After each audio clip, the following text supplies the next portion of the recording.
One of the things I like to do when I'm in the Amazon is just bust all the myths. I don't want all this nonsense, this sort of romantic image we have of indigenous people. They're just people. The reason I like these pictures is because we always go and look at these places to see how different we are. And what gets me about those two pictures is actually what I realize how similar we are. My kids do stuff like this. Manu National Park is in the Peruvian Amazon, okay? It's like the far west side of the Amazon, right at the bottom of the Andes. As national parks go, it's pretty big. It's 17,000 square kilometers. It's twice the size of Yellowstone National Park. What makes Manu special is it has the highest diversity of life of anywhere in the world. You're dealing with a place with 1,307 known species of butterfly. That's 6% of the world's total. It has 15 species of monkey. 10% of all the bird species in the world live in Manu National Park. There's more tree species in a single hectare than the whole of North America. It's just nuts, the diversity here. There's an undescribed species of poison dart frog. It's called SP3. It hasn't got a name yet. It's only just been discovered. A friend of mine, a Peruvian herpetologist, found it. Who knows how many species? Manu's got more reptiles and amphibians than anywhere else in the world. There's a giant otter. That's 6 foot long. They eat 8 pounds of fish a day. They eat piranhas. How badass have you got to be to eat piranha? I've eaten piranhas. But, that doesn't mean I'm badass because I've eaten piranhas, but they are. Now, people say to me, I don't want to go to the rainforest, I'm scared of snakes, and, biting flies. And I always lie to them and say, you don't need to be. These things scare the crap out of me. This is a 2-striped forest pit viper. It's perfectly camouflaged, as you can see from the color of the background. It's highly hemotoxic and cytotoxic, and it hangs around neck height. What have you got to worry about? And I photographed this snake. I'd been walking within 18 inches of that snake for about half an hour, setting a camera trap up, backwards and forwards, back.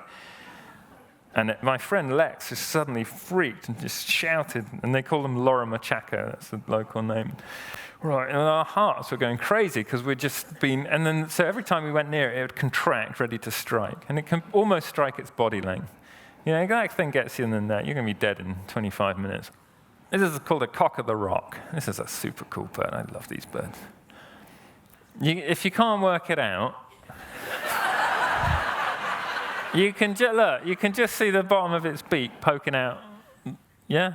Maybe not? Okay. So one of the reasons Manu is so diverse is a bit of a cheat because it actually starts at high altitude. So the park starts right up in the Andes and it goes right down to lowland rainforest. And in that process it goes through cloud forest, which is really diverse and one of the least studied regions of the tropics actually. This is an ocelot, one of 7 species of cat in Manu. I think I took 9 camera traps for 3 months and got 1 photo.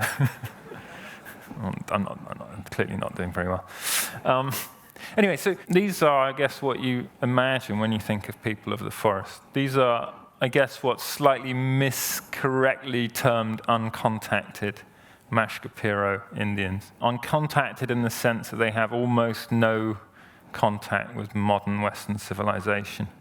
I took this image traveling up through the southern part of Manu on a boat one day, and a group of these women were washing a baby in the river, and most of them vanished into the forest. And you're not allowed to stop, so we carried the boat on. You're not allowed to communicate with them. You're certainly not allowed to go and talk to them or get close to them, because we could very easily give them flu virus and they could wipe out their entire population. This particular group are one of, they think, around 800 uncontacted people living in Manu at the moment. They've been more visible since about 2011, coming out onto an area on the sort of southern end of Manu. They've killed 2 people. So there's a slow process to come into contact with them. Last summer, I went into Manu to shoot a story for the magazine, and I went to live with the Machigenga people, and they're the most sort of numerous of the indigenous people that live in Manu. These people are hunter-gatherers still. I took this photo from a plane. This is what you'd call a first contact hut. These people are living in the early stages of contact with the outside world. So they're very remote. I think this was 23 miles by plane from the nearest village. These people they're really going to only see people from that village maybe once a year, maybe do a bit of trading. And then I went to stay in a very remote community in the middle of Manu, which no one's allowed into really. You have to get special permissions. I met this family. These people were about 2 weeks in contact. They'd come down from the headwaters of the Manu River. And these people have always just lived very isolated in a tiny community. They'd never been to the big community village called Yomibato, where I was. This was their first trip there. So the villagers always, referred to them as the uncontacted people.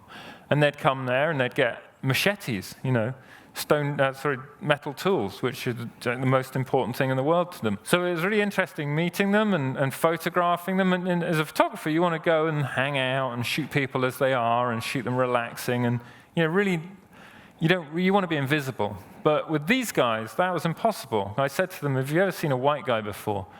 And they said, we've never seen a non-Machigenga Indian before. They didn't change their expression at all for the entire time I was there. They just sort of stared at me. They were totally underwhelmed by the entire experience as well, whereas I'm thinking, oh, this is amazing. They just whatever. So I posed them, I arranged them and try and photograph them because it was all I could do with them. But I kind of liked the portraits we were getting.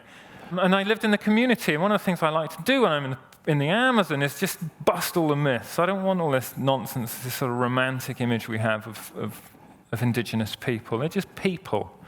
And their culture is fascinating and everything else, but they are just people, and we tend to overblow that a bit. I went on a school swimming lesson, and the teacher took all the kids, she put like 30 kids in a boat.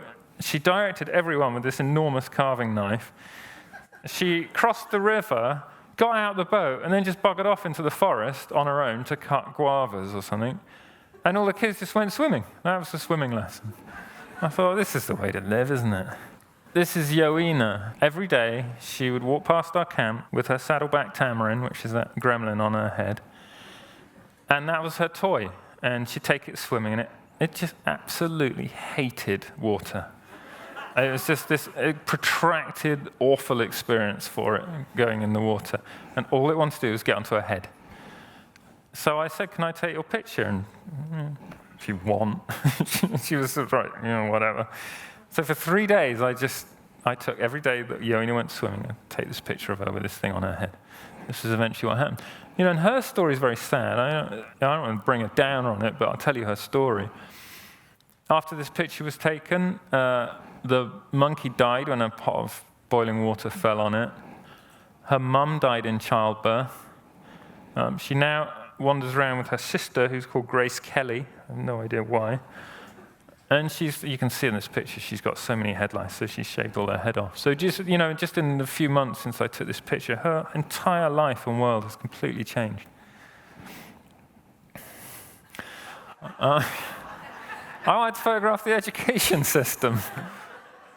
This was a story about how an indigenous group of people live in a national park when they have healthcare and education, everything they should have. So I wanted to photograph that. And this photo and this picture as well. The reason I like these pictures is because we always go and look at these places to see how different we are. And what gets me about those two pictures is actually what we realize how similar we are. My kids do stuff like this. This is the wisest man I've ever met. He's called Don Alberto. He's a shaman. And he blew my head off with the most powerful hallucinogen known to man. Which is probably why I'm grinning so much in that picture. Why I didn't have any form of spiritual connection with the rainforest, because I don't have a spiritual connection with anything. I'm the least spiritual person in the world. So I thought, all right, I'll be open-minded, blow my head off, let's see where we go with this. And he did.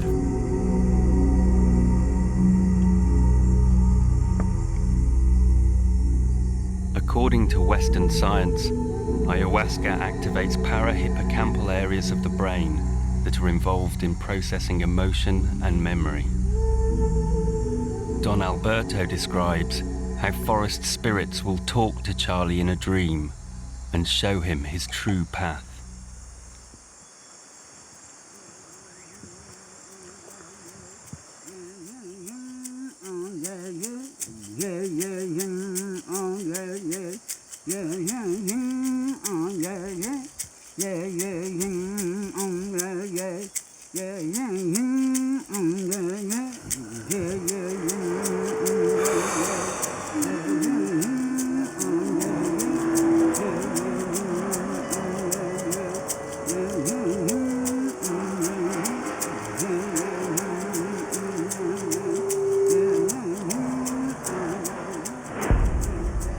snakes, wasps, spiders, crocodiles.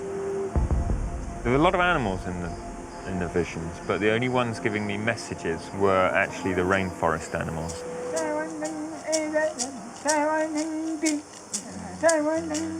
Whatever he did, it worked.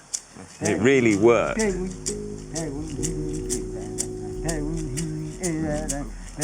What I wanted to do was go on a journey to discover more about the forest. And it irritatingly was about me.